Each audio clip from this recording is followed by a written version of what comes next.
Has your tongue ever gotten you in trouble? តើអណ្ដាតរបស់លោកអ្នកពាក្យពេចន៍ដែលចេញពីមាត់របស់លោកអ្នកធ្លាប់នាំលោកអ្នកចូលទៅកាន់នាំឲ្យមានបញ្ហាណាមួយទេ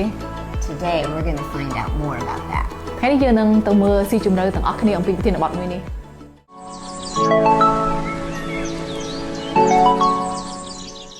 Hi, I'm Cindy. សួស្តីខ្ញុំពិសី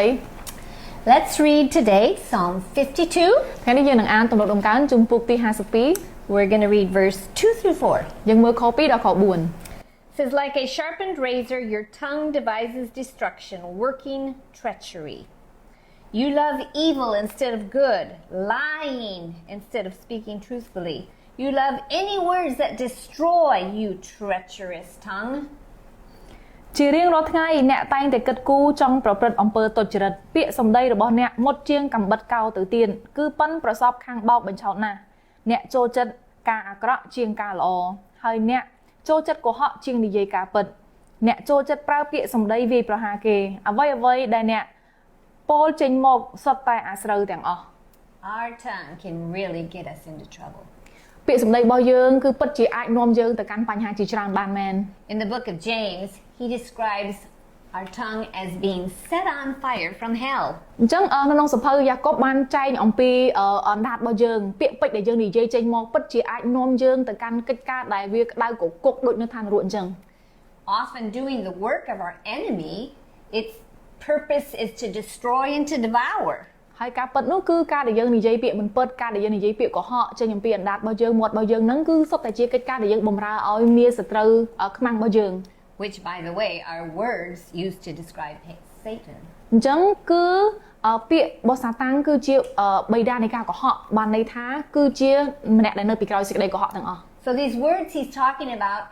are evil, they're lying, they're deceitful words. អញ្ចឹងពាក្យដែលនិយាយនៅកន្លែងនេះគឺនិយាយអំពីពាក្យដែលកុហកពាក្យដែលមូលបង្កាច់ពាក្យដែលពិតជាអាក្រក់មែនទែន The tongue, our tongue, your tongue, all of our tongues are powerful forces. អណ្ដាតរបស់យើងមាត់របស់យើងពាក្យរបស់យើងគឺពិតជាអ្វីមួយដែលសំខាន់ខ្លាំងមែនទែន We use our tongues to express in words our thoughts and our feelings. យើងប្រើមាត់របស់យើងពាក្យរបស់យើងដើម្បីនិយាយចេញអ្វីដែលយើងគិតឬក៏អ្វីដែលយើងមានអារម្មណ៍ But under the power and direction of the evil one, ប៉ុន្តែនៅពីក្រោមការដឹកនាំនិងអំណាចនៃសេចក្តីអាក្រក់ my tongue is poisonous អណ្ដាតរបស់ខ្ញុំគឺពេញទៅដោយពឹសពុល and it defiles those I speak to and myself. ហើយពិតជាទៅសម្លាប់ម្នាក់ដែលខ្ញុំនិយាយទៅកាន់ហើយនឹងខ្លួនឯងដែរ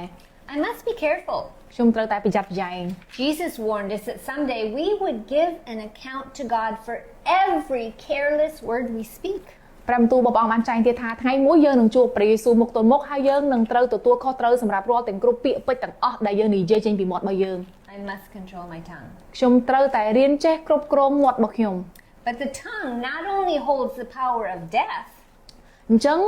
ពាក្យពេចន៍របស់យើងសម្ដីរបស់យើងមាត់របស់យើងមានអំណាចលើសអំពីសេចក្តីស្លាប់ការដែលនាំឲ្យស្លាប់ but also the power of life. ហើយក៏នាំឲ្យយើងមានអំណាចដែលនាំឲ្យផ្ដល់ជីវិតដូចគ្នាដែរ Under the power of the Holy Spirit, my tongue can bring healing, hope, and encouragement. ក្រោមការដឹកនាំនៃព្រះវិញ្ញាណដ៏វិសុទ្ធមាត់របស់ខ្ញុំពាក្យរបស់ខ្ញុំអណ្ដាតរបស់ខ្ញុំពិតជាអាចនាំជីវិតទៅកាន់មនុស្សបាន Jesus tells me to use my tongue to bless those who curse me. ព្រះយេស៊ូវបានបង្រៀនយើងថាឲ្យយើងប្រើប្រាស់ពាក្យសម្ដីរបស់យើងដើម្បីផ្ដល់ពរទៅកាន់អ្នកដែលបៀតបៀនយើង He tells me to use my tongue to pray for those who persecute me. ព្រះអង្គបានបង្រៀនទៀតថាឲ្យយើងប្រើប្រាស់ពាក្យសម្ដីរបស់យើងទៅអធិដ្ឋានឲ្យអ្នកដែលគេប្រព្រឹត្តមិនល្អមកកាន់យើង In other words, he holds me responsible for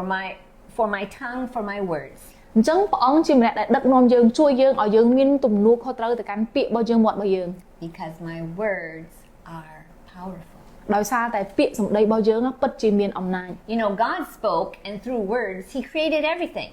ព្រះជាម្ចាស់ព្រះអង្គមានព្រះបន្ទូលហើយតាមរយៈព្រះបន្ទូលរបស់ព្រះអង្គអ្វីទាំងអស់បានបង្កើតមក And yet God has given us this instrument to use. អញ្ចឹងព្រះអង្គពេលដែលព្រះអង្គបង្កើតយើងមកព្រះអង្គឲ្យយើងមានមាត់ដើម្បីឲ្យយើងអាចនិយាយចេញបានដូចគ្នាដែរ May we guard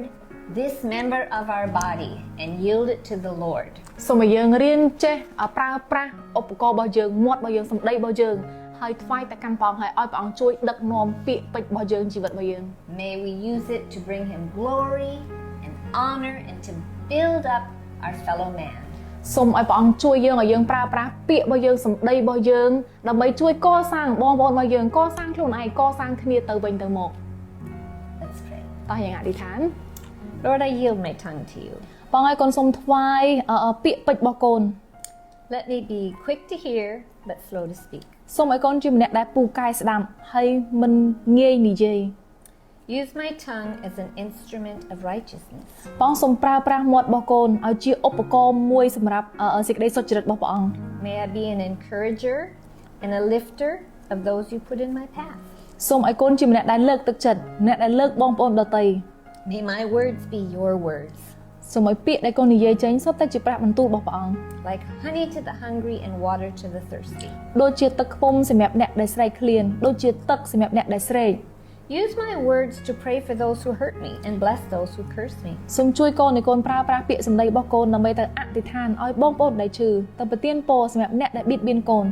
But most of all, may your praises be always coming from my tongue. ប៉ុន្តែលើសពីអ្វីៗទាំងអស់សូមឲ្យមាត់របស់កូននិយាយចេញនៅពាក្យសរសើរដំកើងទៅកាន់ព្រះអង្គ So that you alone may receive all glory and honor. ហើយសូមឲ្យព្រះអង្គទទួលរាល់ទាំងសេរីល្អហើយនិងព្រះកិត្តិយសទាំងអស់